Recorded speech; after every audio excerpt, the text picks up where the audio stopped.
चलन के बेरिया हो, चलन के बेरिया हो, चलन के बेरिया, चलन के बेरिया हो, चलन के बेरिया हो, चलन के बेरिया, संघवा के हो नाही जाई चलन के बेरिया, संघवा के हो नाही जाई चलन के बेरिया।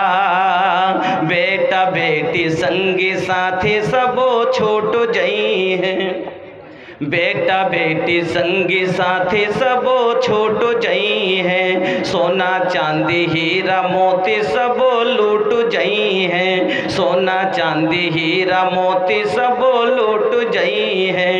अरे छूट जई है बंगला गाड़ी, अरे छूट जई है बंगला गाड़ी, तोर गौआ नगरिया चलन के बेरिया। अरे छूट जई है बंगला गाड़ी, ये गौआ सहरिया चलन के बेरिया, संघवा के हो नाही जाई चलन के बेरिया, संघवा के हो नाही जाई चलन के बेरिया। बेटा रोए बेटी रोई रोई मेहरिया, टोला मोहल्ला रोए रोए घर दुआरिया, बेटा रोए बेटी रोई रोई मेहरिया, टोला मोहल्ला रोए रोए घर दुआरिया। अरे जईबा अकेले,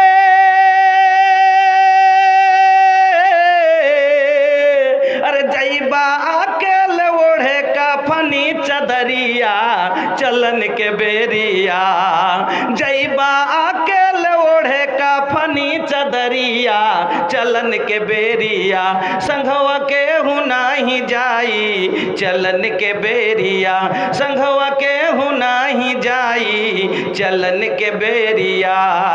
जुआ शराब छोड़ा छोड़ा सब बुराई, जुआ शराब छोड़ा छोड़ा सब बुराई, 4 दिन के जिंदगी बकरला कुछ कमाई, 4 दिन के जिंदगी बकरला कुछ कमाई, 4 दिन के जिंदगी बकरला कुछ कमाई। अरे माटी में मिल जाई, अरे माटी में मिल जाई, ये माटी में मिल जाई तो हर सुंदर शरीरिया चलन के बेरिया। अरे माटी में मिल जाई ये सुंदर शरीरिया चलन के बेरिया, संघवा के हूँ नाही जाई चलन के बेरिया, चलन के बेरिया हो, चलन के बेरिया हो, चलन के बेरिया, संघवा के हूँ नाही जाई चलन के बेरिया, संघवा के हूँ नाही जाई चलन के बेरिया। শ্রদ্ধেয় সম্মানিত ও নির্বাচিত আজকের সভার মহামান্য সভাপতি মহাশয়, মঞ্চের ওলামায়ে কেরাম, সামনের ইসলাম দরদি ভাইয়েরা বন্ধুরা, পর্দার নাসিন মা ও বোনেরা, সমস্ত প্রশংসা যাবতীয় গুণগান একমাত্র আল্লাহ রাব্বুল আলামিনের জন্য, যিনি আমাদের খালেক, যিনি আমাদের মালিক, যিনি আমাদের আহার দাতা, যিনি আমাদের পালনকর্তা, সেই মহান রব্বুল আলামিনের একবার সকলে প্রশংসা আদায় করি, পড়ি আলহামদুলিল্লাহ। অতঃপর দুরুদ এবং সালাম সমস্ত আম্বিয়া আলাইহিস সালামের প্রতি, খাস করে আমাদের বিশ্ব নেতা মুহাম্মদুর রাসূলুল্লাহ সাল্লাল্লাহু আলাইহি ওয়াসাল্লামের প্রতি শতকোটি শান্তির ধারা অবতীর্ণ হোক। একবার সকলে পড়ি আল্লাহুম্মা সাল্লি আলা মুহাম্মদ ওয়া আলা আলে মুহাম্মদ কামা সাল্লাইতা আলা ইব্রাহিম ওয়া আলা আলে ইব্রাহিম ইন্নাকা হামিদুম মাজিদ। আল্লাহুম্মা বারিক আলা মুহাম্মাদিন ওয়া আলা আলি মুহাম্মদ কামা বারাকতা আলা ইব্রাহিম ওয়া আলা আলি ইব্রাহিম ইন্নাকা হামিদুম মাজিদ। উপস্থিত মুসলিম ভাই ও বোনেরা, আমি আপনাদের সম্মুখে মহান রব্বুল আলামিনের পবিত্র কালাম আল কোরআনুল কারীমের একটি আয়াত পড়েছি এবং নবী মুহাম্মদুর রাসূলুল্লাহ সাল্লাল্লাহু আলাইহি সাল্লামের সহিহ দুটি হাদিস আপনাদের সম্মুখে পড়েছি। তাকে সামনে রেখে আজকে যে বিষয়টি নিয়ে আমি আলোচনা করব, যে টপিক নিয়ে কথা বলবো, সেটি হচ্ছে ইস্তেগফার और उसके फवाइद। ইস্তেগফার আর তার লাভ, ক্ষমা প্রার্থী হলে লাভ কি আছে। ए भैया, अरे जगह अगर नहीं खे तो भैया हाई होने देखी ना, बहुते जगह खाली बा, बड़ा खराब लोग कहता, हम बर्दाश्त ना कर सकीले। इहे खातिर हम बार बार रोवा लोग के कहता नहीं के रोवा लोग बैठ जाए। अरे ये दीनी मजलिस बा भाई, जोन दुगो बात सुने के बा बैठ के सुनी, नहीं तो घरे चल जाई, सुत जाई, फायदा होई। खड़ा खड़ा काहे गोड़वा दुखा बतरा लोग। घर में मेहरारू होखी तो तनी दबा के मिल जाई, और नहीं तो भैया भोरे भोरे जब काम पे जाइबा ना तो पता चली के कल खड़ा रहला का फायदा का होला। हाई देखी ना बहुत जगह खाली बा, ठीक बा, ठीक, बहुत खुशी भइल हमके, बैठ जाए। जज़ाकल्लाह, बाराकल्लाह, हयाकल्लाह, বসে যান। আলহামদুলিল্লাহ। দেখেন, আপনারা যেভাবে আমাকে মাহল দিবেন আমি সেইভাবে আপনার কাছে বয়ান করতে পারবো। তো আমি কোনো কথা যদি শুনলে লক্ষ্য করে শুনতে হয়। মানুষের স্মৃতি শক্তি একটাই, স্মরণ শক্তি একটা। আপনার যখন যেদিকে ব্রেন থাকবে অন্যদিকে থাকে না। সাপোজ দ্যাট আপনাকে একটা কথা বলছি, আপনি যখন খেতে বসেন, আচ্ছা বলেন তো থালাতে যদি 3 প্রকারের সবজি থাকে, একসাথে কি 3টাতে হাত যায়? যায় না, একটাতে একবার, যেটা স্মরণ বলে যে এটা মুখে দিবি, তখন ওটার দিকে যায়। ওই রকমই আপনি আমার দিকে যদি আপনার লক্ষ্য থাকে তাহলে অন্যদিকে থাকবে না, আর আমার দিকে না থাকে তাহলে অন্যদিকে থাকলে আমার কথা আপনার ব্রেনে ঢুকবে না। এই জন্য দুটা কথা যদি লাভ অর্জন করতে চান তাহলে কথা ভালো করে শুনবেন। আমরা আদম সন্তান, সবাই গুনাহগার। আচ্ছা, এই সবার মধ্যে একটা লোক এরকম আছেন বলতে পারবেন বুকে হাত মেরে যে আমি জীবনে কোনো গুনাহ করিনি? পারবেন? কেউ পারবেন? একটা লোক কি এরকম পাওয়া যাবে যে আমি জীবনে কোনো গুনাহ করিনি? না, হবেই না। কেন? এই জন্যই তো নবী বলেছেন কুল্লু বানি আদম খাত্তাউন, প্রত্যেকটা আদম সন্তান হলো ক্ষতিকর, গুনাহগার। কিন্তু তার মধ্যে উত্তম কে? ওই খায়রুল খাতাইনা তাওয়াবুন, তার মধ্যে ভালো হলো ওই গুনাহ করার পরে বসে নাই, তওবা করে নেয় আল্লাহর কাছে। তো বন্ধুরা আমার, আমি আপনাকে বুঝাইতে চাইছি, 2-4টা কথা ভালো করে বুঝবেন। প্রত্যেকটা আপনাকে একটা কথা বোঝাচ্ছি। একটা লোক, একটা বিশাল মেলা চলছে, মেলার মধ্যে ওখানে কিন্তু সিসি ক্যামেরা লাগা আছে। একটা লোকটা জানে না, লোকটা জানে না। একটা লোক আরেকটা লোককে পেটে একটা ছুরি দিয়ে পালিয়ে গেল, মেরে দিলে পালিয়ে গেল। কে মারলো কে মারলো কে মারলো খুঁজে পাচ্ছে না। চট করে আরেকজন বলছে সিসি ক্যামেরা লাগা আছে তো চেক করে লে, পেয়ে যাবে। চেক করতে করতে করতে জুম করে যখন দেখলো অমুক লোকে মেরেছে, এবার লোকটা দেখলেছে যে আমার নাম বেরিয়ে গেল, আমি ধরা পড়ছি। ওপর থেকে আদেশ করে দিয়েছে ওকে ধরে নিয়ে এসো। যখন বলেছে এই লোকটা মেরেছে আর ধরা দিতে ফের চাই না, পালিয়ে গেল কলকাতা। মোটামুটি 15 দিন লুকিয়ে থেকেছে, আবার কলকাতা গোয়েন্দার দ্বারাই তদন্ত করে জেনে গেল কলকাতায় থাকছে। এবার ওখানে পাঠিয়ে দিল বেশি করে ফৌজ দিয়ে যে ওখান থেকে ধরে নিয়ে এসো। লোকটা ওখান থেকে চকমা দিয়ে পালিয়ে গেল দিল্লি, যে বড় শহরে থাকবো, আমাকে কেউ খুঁজে পাবে না। ওখানে যাওয়ার পরে আচ্ছা বলুন, আজ না হয় কাল, কাল না হয় পরশু, ধরা পড়বে? বা এটা দুনিয়ার ব্যাপারে নাও পড়তে পারে। একটা লোককে ধরতে হাজারোটা যে আছে দারোগার দরকার পড়তে পারে, কিন্তু সারা পৃথিবীর মানুষকে ধরার জন্য আল্লাহর একটাই দারোগা যথেষ্ট। ওই দারোগার নাম কি? পৃথিবীর দারোগার ভিতরে ভয় আছে, আছে না নেই? একটা লোককে, মুখিয়ার বেটাকে, মুখিয়ার ছেলেকে ধরে নিয়ে গেল। মুখিয়া এবার ফোন লাগাচ্ছে এমএলএ সাহেবকে, বলছে हेलो सर एगो बात बा।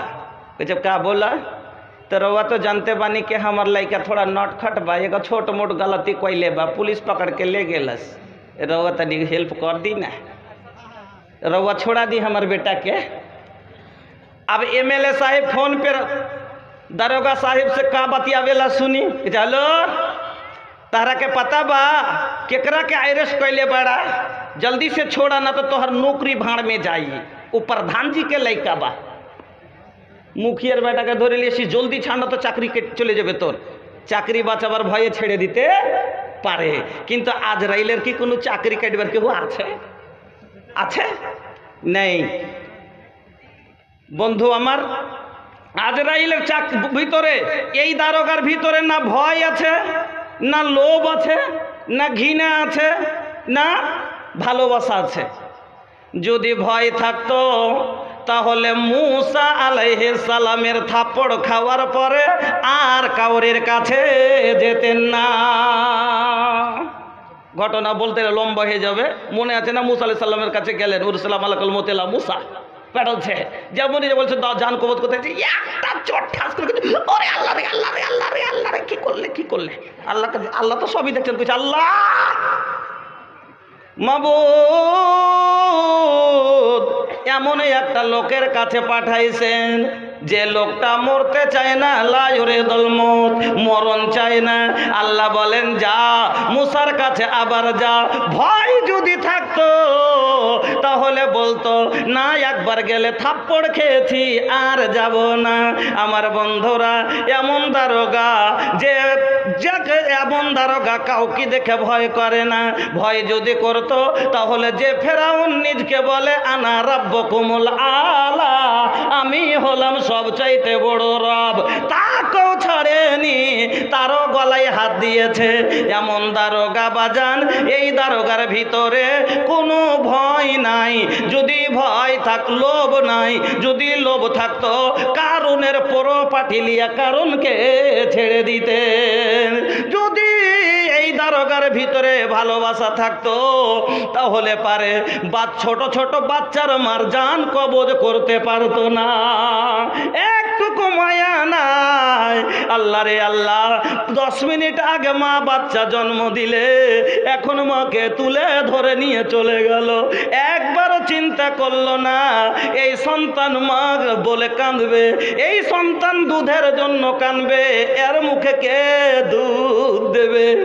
ছোট ছোট বাচ্চার বাবা কামিয়ে খাওয়াবার মতো লোক নাই, তাকেও ধরে নিয়ে যায়। আমি আপনাকে শর্টে বলতে চাচ্ছি, এই রকম দারোগা আল্লাহ নিয়োগ করে দিয়েছেন।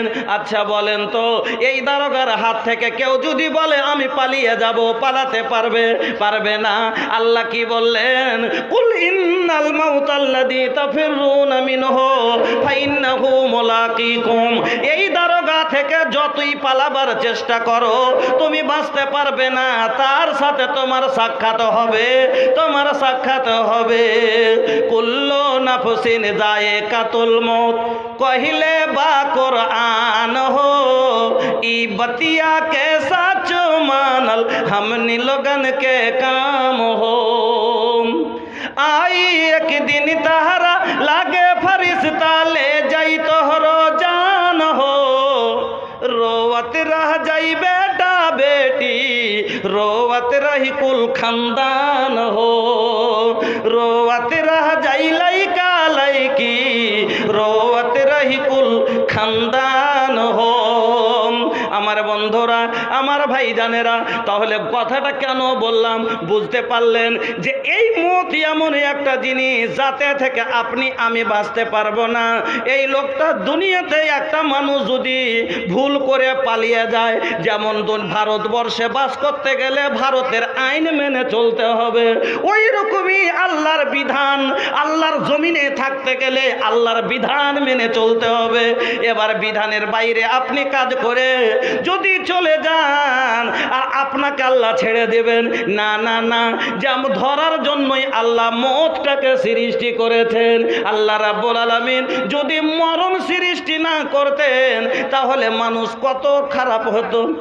সবাই জানি যে মরবো, তারপরে চুরি হয় না, হয় না? হয়। যে চুরি করে সে জানে না মরবে, জানে তবু চুরি করে। যে ডাকাতি করে সে জানে না মরবে, তবু ডাকাতি করে। যে লোকটা জমি বেঈমানি করে সে লোকটা জানে না আমি মরে যাব, জানে। তারপরও যদি এত দূর তার ভিতরে আল্লাহর ভয় কম হয়, যদি মরণ না থাকতো তাহলে পারে কি আমাকে এই জন্যই আমি প্রথমে জিজ্ঞেস করলাম সময় কতখানি। আমাকে বললেন 2 ঘন্টা 1.5 ঘন্টা। তা আমি তো কিছু বক্তব্য রাখবো, তারপরে যাব। আচ্ছা মাদ্রাসা আছে, ঠিক আছে। এখনো তো এতে যাইনি, একটু দাঁড়ান। তো শর্টে বলে যাচ্ছি, আপনাকে শুধু এইটুকু বুঝাতে যাচ্ছি। আচ্ছা, মদ থেকে বাঁচতে পারবেন না। আর মদ থেকে বাঁচতে পারবেন না মানে মরতে হবে। আর মরতে গেলেই আল্লাহর কাছে আপনাকে হিসাব দিতে হবে। কথা হলো এটাই, দিতে হবে। এবার বলেন, আপনাকে যেটা আমি বলছিলাম যে ওই লোকটা কাতাল করে পালিয়ে গেছে, চতুর্দিক থেকে তাকে ফৌজে ঘেরে নিয়েছে, ডেকে এইভাবে ঘেরে আছে।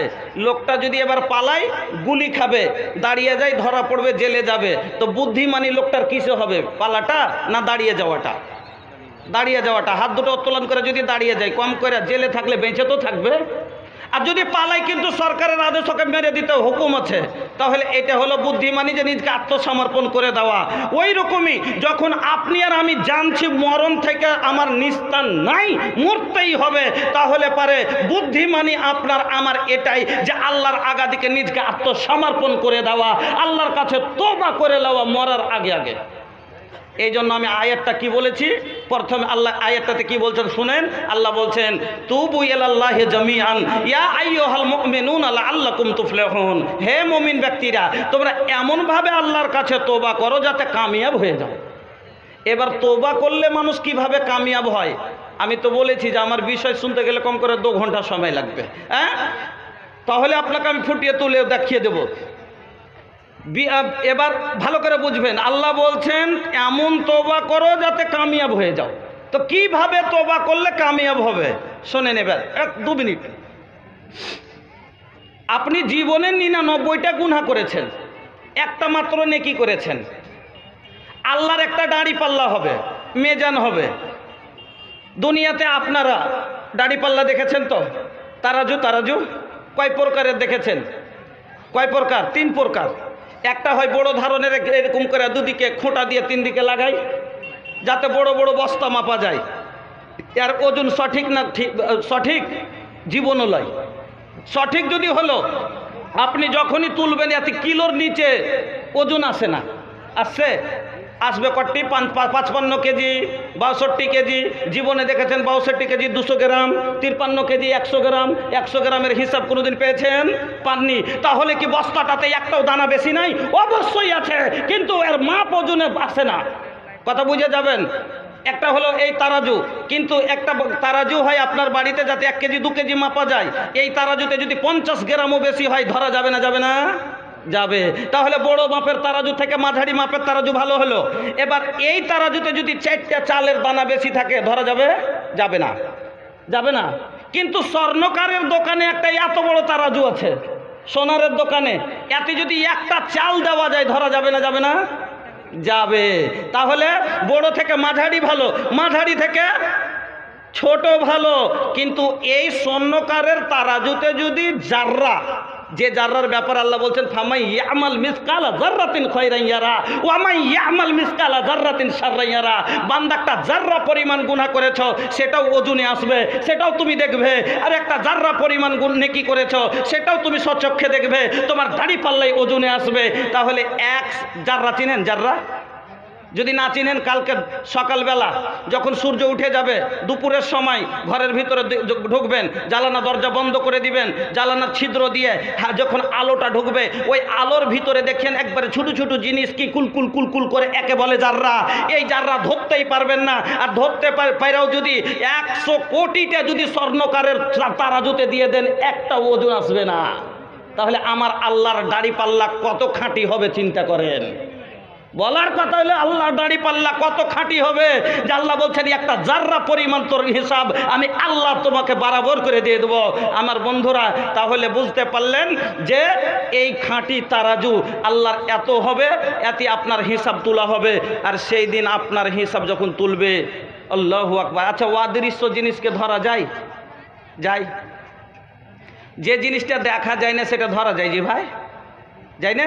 আমি বলছি যাই, আমি বলছি যাই না? ডাক্তার সাহেব এখানে বসে আছেন। আচ্ছা, জ্বর জীবনে দেখেছেন মানুষকে যে জ্বর হয়? জ্বর দেখেছেন চোখে? কিন্তু বাস থার্মোমিটার লাগার পরে 3 মিনিট পরে হুড়কা লাঠি টেনে কইছে কি যে 102 ডিগ্রি ধরা গেল ধরা। আল্লাহর বানা মানুষ, মানুষের বানায় একটা থার্মোমিটার, একটা সামান্য মেশিন। যদি আপনার গোপন তথ্যকে তুলে দেয়, কতটা জ্বর আছে শরীরে ধরে দেয়, তাহলে আমার আল্লাহর কুদরতি তারাজু কত খাঁটি হবে।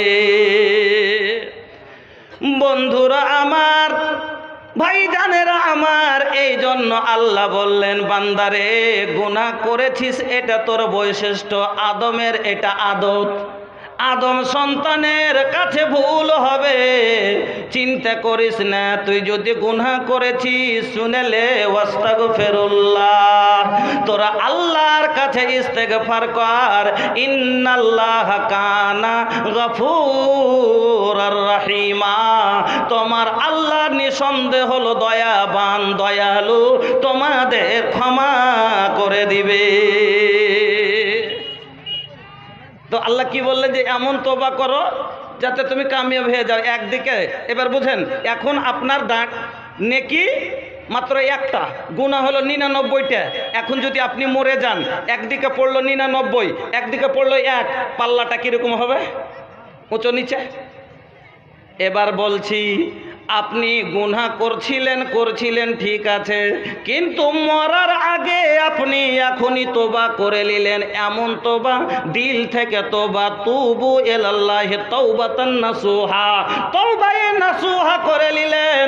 আর আল্লাহ আপনার প্রতি রাজি হইয়া আপনার 99 গুনাহ তুইলা তারাজুর পাল্লা থেকে ফেলে দিলেন, মিটিয়ে দিলেন। একটা মাত্র নেকি বেঁচে গেল।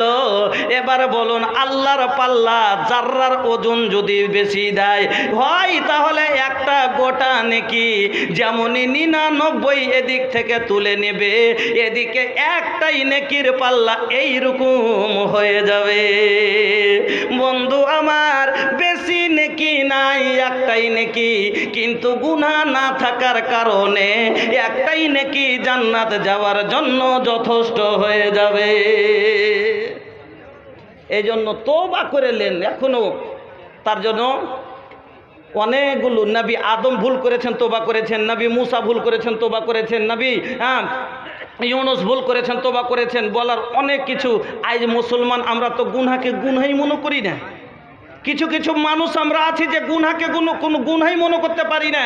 এই জন্য শিক্ষার অভাব। আজ আপনাকে আমি বলে দিচ্ছি, আপনার ছেলে এমন এমন গুনাহ করছে যেটা গুনাহই মনে ভাবতে পারে না। আল্লাহর নবী বলছেন, একটা বুঝিয়ে দিচ্ছি আপনাকে, যেমন আল্লাহ হযরতে আনাস রাদিয়াল্লাহু তাআলা আনহু বলছেন, ইন্নাল মুমিনা ইয়ারা যুনুবাহু কাআন্না ইন্নাকুম লা তা'মালুনা আমালান হিয়া আদাক্কু ফি আয়ুনিকুম মিনাস সারে ইন কুন্না লা নাউদ্দুহা আলা আহদিন নবী সাল্লাল্লাহু আলাইহি সাল্লাম মিনাল মুবিকা। যেই গুনাহগুলোকে তোমরা চুলের চাইতে দুর্বল ভাবছো, যেই গুনাহগুলোকে তোমরা গুনাহই মনে করতে পারো না, রাসূলের জামানায় এই গুনাহকে হালাক করে দেওয়া গুনাহ মনে ভাবা যেত। তাহলে কোন গুনাহগুলো? গান, সামান্য একটা মোবাইল, এই যে বাড়িতে বাড়িতে বাজছে, যদি গুনাহ ভাবা যেত তাহলে বাবা কোনোদিন ছেলে মোবাইল বাজাচ্ছে বরদাস্ত করত না, গুনাহই মনে করে না।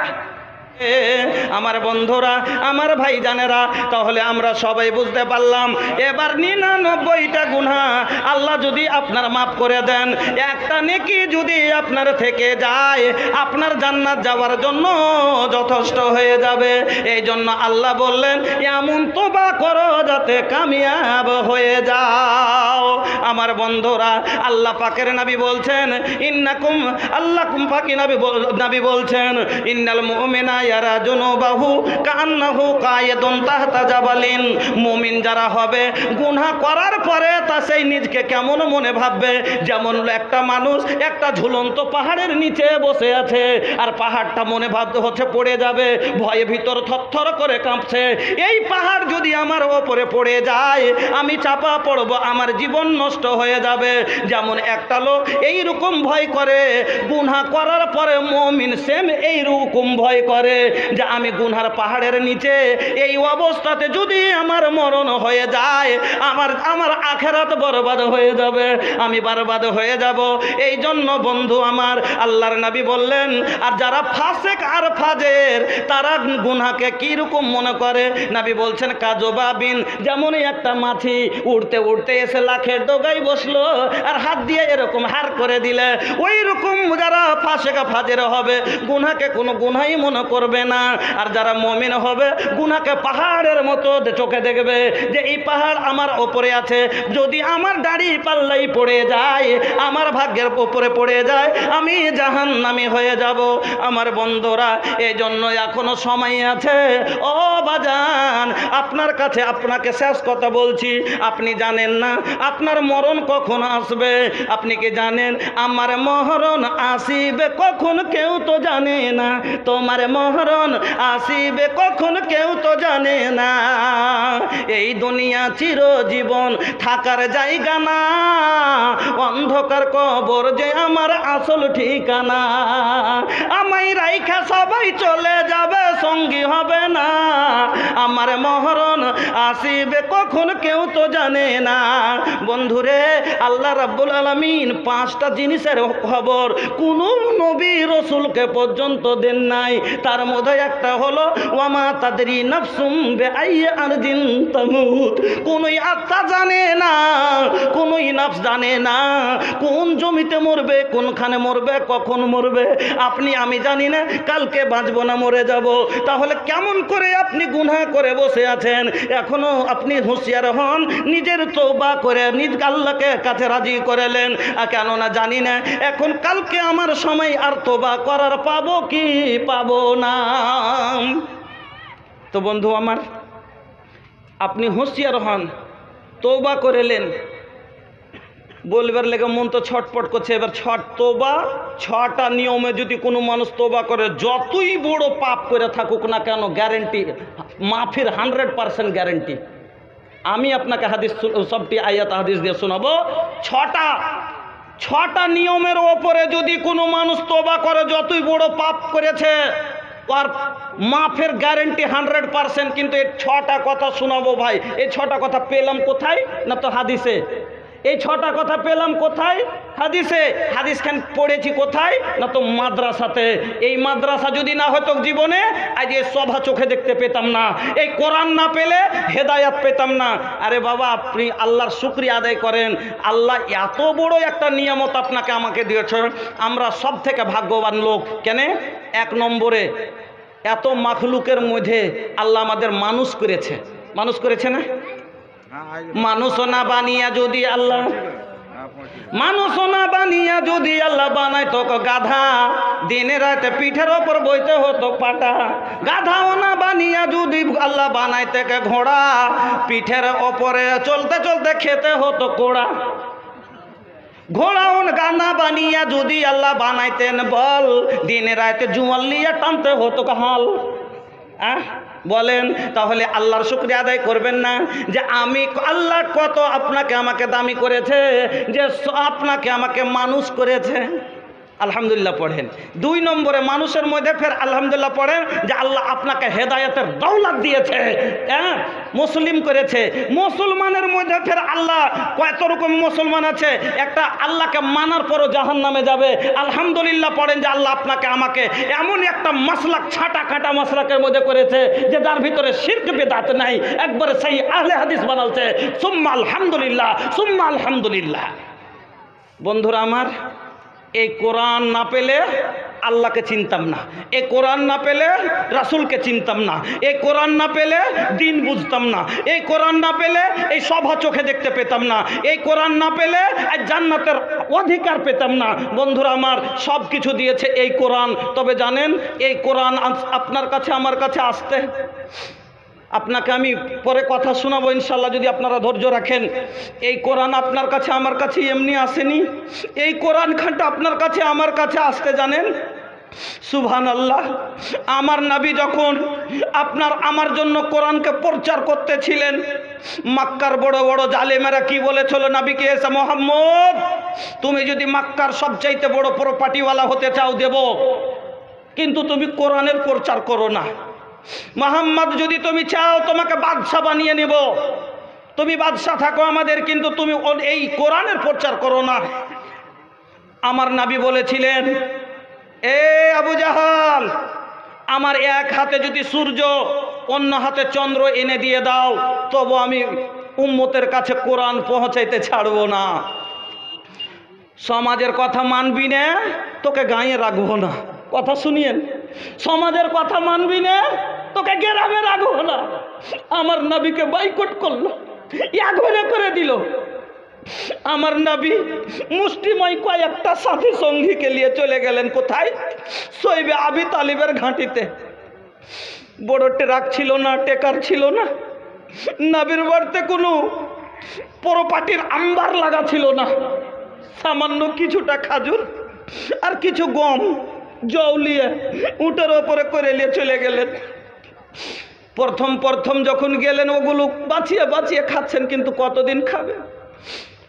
পাহাড়ের দুই পাহাড়ের মধ্যে মেন রাস্তায় পহরাদার, যেমন ভারত বাংলাদেশ পাকিস্তানের বর্ডারে লোক খাড়ো করে রাখে, ফৌজি খাড়ো করে রাখে, আবু জাহাল ওই রকম করে সৈন্য খাড়ো করে দিলে। বলছে মুহাম্মদের কাছে কোনো জিনিস বিক্রি পর্যন্ত হতে যেতে দিবি না।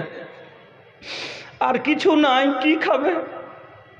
ক্ষুধার জ্বালা কত সহ্য করবে? পেটে থাকলে তো শরীরে রস আসবে। মহিলারা, যে কটা মহিলা গিয়েছিলেন ছোট ছোট বাচ্চা নিয়ে, বাচ্চার কিলকারি শোনা যায় না, মারি স্তন থেকে দুধ হারিয়ে গেল, বাচ্চারা ক্ষুধার জ্বালায় কাউ কাউ করছে। আবু জাহাল তালিম হচ্ছে, আবু জাহাল তালিম হচ্ছে। দিন বা প্রচার করবি, কোরআন প্রচার করবি, কার কেমন মজা লাগে। পেটের জ্বালা সহ্য না করতে পেরে গাছের ছাল, গাছের পাতা খেতে শুরু করলেন। আপনার আমার বাড়িতে যদি একটু মাংস শাক রান্না হয়, এই রান্নাতে একটু তেল লবণ কম হয়ে গেলে খেতে পারি না। গাছের চামড়া কি আর খেতে পারা যায়? এই বকরি গরু উটে যেগুলো খাই না, সেই ছাল খাওয়ার পরে মানুষ পায়খানা করে, পায়খানা হবে কষের জ্বালায়, পায়খানা বের হওয়ার আগে চোখের জল বের হয়ে যায়। সেই কষ্টর পরে এই দ্বীনের প্রচার হয়েছে। এই কোরআনের প্রচারের জন্য বদরের মাটিতে 14 সাহাবীর গর্দন গেছে। এই কোরআনের জন্য উহুদের প্রান্তে 70 সাহাবীর গর্দন গেছে। এই কোরআনের জন্য আমার নবীর মুখের দাঁত পর্যন্ত চলে গেছে। বন্ধুরা আমার, এত কষ্টর পরে এই কোরআন পেয়েছি বলে আজ জান্নাতের আশা পেয়েছি। মান কালা লা ইলাহা ইল্লাল্লাহ ফাদাখালাল জান্নাহ, যে লা ইলাহা পড়েছে জান্নাতে যাবে। আলহামদুলিল্লাহ পড়েন, আল্লাহ তুমি আমাদের জান্নাতের রাস্তা দেখিয়েছো এই কোরআন পাওয়ার পরে। তবে আমাদের কি করা উচিত, যে আমাদের আনেওয়ালা নসল জেনারেশনের জন্য আমাদের মাদ্রাসাকে কায়েম করে রাখতে হবে। আমরা কোরআনের প্রচারের জন্য, নবী যদি আমার জন্য মুখের দাঁত দিতে পারেন, সাহাবায়ে কেরাম যদি গর্দন কাটাতে পারেন, শরীরে রক্ত দিতে পারেন, আমি আপনি কি শুধু একটু গতরের ঘাম বহাইতে পারবো না? এই জন্য আমি যেদিন থেকে জালসার জগতে পা দিয়েছিলাম, সেই দিন থেকে আমি নিয়ত করেছিলাম, আমি যেই সভাতে বসবো প্রত্যেক সভাতে আমি 30টা আগে কোরআনের মিম্বার খাড়ো করব। কোরআনের 30টা মিম্বার খাড়ো করব। প্রধানের মিম্বার হয়, সমিতির মিম্বার হয়, পঞ্চের মিম্বার হয়, অ্যাসেম্বলির মিম্বার হয়, মসজিদ মাদ্রাসার মিম্বার হয়। কেন কোরআনের মিম্বার হবে না? 30টা লোক এই কোরআনকে যারা জীবন দিয়ে ভালোবাসে কোরআনের হেফাজত চান। কে চান ভাই? এই একবার হাত তুলে বলবেন যে আমি কোরআনের হেফাজত করতে চাই, জীবন দিয়ে হলো আমি কোরআনের হেফাজত করব। করবেন? হাত তুলেন দেখি। আল্লাহ, দেখেন লোকের অবস্থা দেখলেন। আমি সেই দিন থেকে ইচ্ছা করেছিলাম যে প্রত্যেক সভাতে এই কোরআন প্রচার করার জন্য 30টা করে লোক খাড়ো করব, যারা দিনের জন্য দায়ী হবে। এখন বর্তমানে আমার 2010 থেকে আমি প্রোগ্রামে শুরু করেছি, এখন আমার 66,000 মেম্বার খাড়ো হয়েছে। 66,000 যারা কোরআনের জন্য, এর জন্য বলবেন প্রধান মেম্বার হওয়ার লেগে 50,000 খরচ হয় কম করে। আমি 50,000ও লিব না, 5,000ও লিব না, আমি শুধুমাত্র একটা করে 1,000 টাকা বা 1 কুইন্টাল দানা, যা হয় আপনার এলাকাতে যেটা আপনার খুশি। 30টা লোক আজকে প্রথমবার আপনার এই জায়গায়